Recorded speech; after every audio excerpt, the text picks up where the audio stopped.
एक तो बंद करवा दो कोई। धन्यवाद अध्यक्ष जी।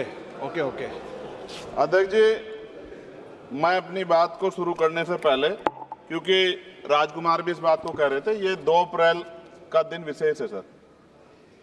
मैं जेल में था सहारनपुर, 2 अप्रैल 2018 को आंदोलन हुआ, 13 नौजवानों ने शहीदगी दी सर। मैं उनको नमन करता हूं सर। और आज फिर 2 अप्रैल है, एक और शहीदगी की तैयारी लग रही।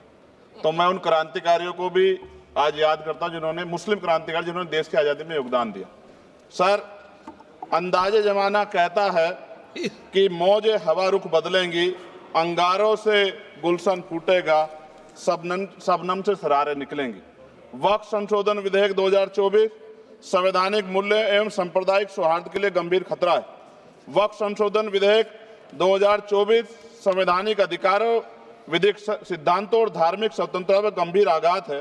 विधेयक वक्फ प्रबंधन को कुशल और प्रभावी बनाने का दावा करता है, लेकिन इसके 44 संशोधन इन वादों को पूरा करने में असफल है। हमारा मानना है कि इस संशोधन से स्पष्टता, साक्ष्य और मूल कारण विश्लेषण का अभाव होगा। पूर्व संशोधनों का मूल्यांकन नहीं होगा, हितधारकों से परामर्श की पारदर्शिता नहीं होगी, मौलिक अधिकारों का उल्लंघन होगा। Article 13, article 14, article 25, article 26, article 50, article 300 सर्वोच्च न्यायालय के निर्णय, स्थापित कानून और इस्लामी सिद्धांत और संविधान की भावना का उल्लंघन होगा। असत्य वादे बनाम वास्तविक प्रभाव, विधेयक सुधार और सशक्तिकरण का दावा करता है, लेकिन वास्तव में धार्मिक संपत्तियों के पुनः वर्गीकरण, जब्ती का प्रावधान संशोधन 39A, ऐतिहासिक मस्जिदों, कब्रिस्तानों को सरकारी संपत्ति घोषित करना, जिससे सांप्रदायिक तनाव पैदा हो सकता है। जिलाधिकारियों को अत्यधिक अधिकार प्राप्त करना, संशोधन 4B। जिलाधिकारी सर सरकार के होते हैं, वो सरकार के हिसाब से काम होते हैं। यहाँ जितने MP बैठे हैं विपक्ष के, इनसे पूछ के देखो कि इनके जिले में क्या हाल है। इनका जिलाधिकारी सुनता नहीं सुनता, MP बैठे हैं, पूछ के देखो विपक्ष के, आपको पता लग जाएगा। सर, धार्मिक विशेषज्ञता या समुदाय की सलाह के बिना निर्णयों से संपत्ति विवाद और विश्वास की कमी उत्पन्न होगी। ट्रिब्यूनल की शक्ति कमजोर करना और मुस्लिम प्रतिनिधित्व हटाना, संशोधन 10B। धार्मिक कानून की त्रुटिपूर्ण व्याख्या और पक्षपाती निर्णय, दानकर्ता इच्छा की उपेक्षा व धार्मिक स्वतंत्रता का हनन, संशोधन 5A। दानकर्ता द्वारा समर्थन वापस, जिससे सामुदायिक संस्था कमजोर हुई। गैर मुस्लिमों द्वारा स्थापित वक्फ सुरक्षा समाप्त करना, संशोधन 104 की समाप्ति। अंतर धार्मिक सौहार्द प्रभावित होगा सर। सदियों पुरानी धार्मिक संपत्तियों पर सीमा अधिनियम लागू करना, संशोधन 27B। कब्जा की गई संपत्तियों की स्थायी हानि, धार्मिक विषयों को दरकिनार कर वक्फ निर्धारण करना, संशोधन 6C। धार्मिक ज्ञान के अभाव में संपत्तियों गलत वर्गीकरण, पंजीकृत वक्फ घोषणाओं को अपराध घोषित करना, संशोधन 312। भय के माहौल में धार्मिक दान में गिरावट, मनमाने सर्वेक्षण को और वर्गीकरण की अनुमति देना, संशोधन 8A। धन्यवाद वकील साहब। सर, अभी पूरा दो जाने दो। सारी धाराएं पढ़ दोगे आप तो? सर, 2 मिनट में खत्म करूंगा और ये इंपॉर्टेंट है सर, मौका दीजिए सर। बिना जवाबदेही के बड़े पैमाने पर वक्फ संपत्तियों का पुनः वर्गीकरण, प्रशासनिक भ्रम और प्रभावशीलता को नुकसान पहुंचाना, संशोधन 12D। कानूनी विवादों और कुप्रबंधन को वक्फ बोर्डों की विश्वसनीयता का नुकसान, स्पष्ट आधारों पर राज्य द्वारा वक्फ बोर्ड को भंग करने का अधिकार, संशोधन 3C। राज्य के व्यापक विरोध प्रदर्शन, धार्मिक लक्ष्य का लक्ष्य, सार्वजनिक हित के नाम पर वक्फ प्रशासन पर पूर्ण नियंत्रण, संशोधन 37C2।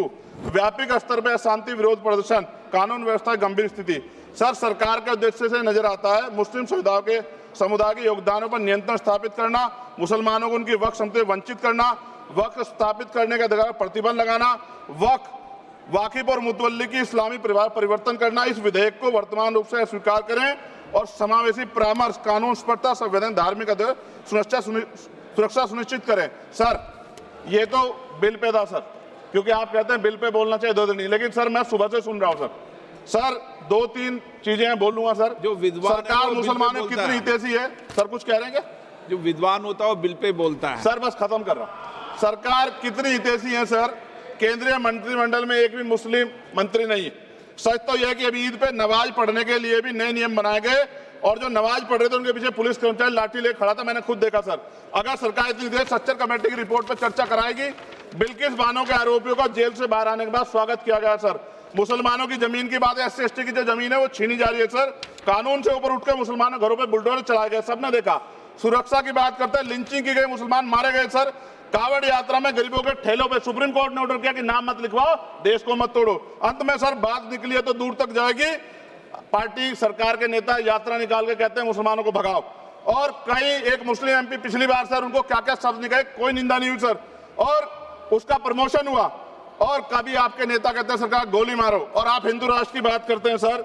मेरा ये कहना है सर, मैं इसका पुरजोर विरोध करता हूं और अपनी एक शायरी के साथ खत्म करूंगा। तो बहुत सुनी मैंने आज दोनों तरफ, जब तक ना बदले जालिम हुकूमत का मिजाज, एहतजाज एहतजाज एहतजाज, और ये तब तक रहेगा जब तक सर अपनी सरकार सोच नहीं होती। धन्यवाद सर।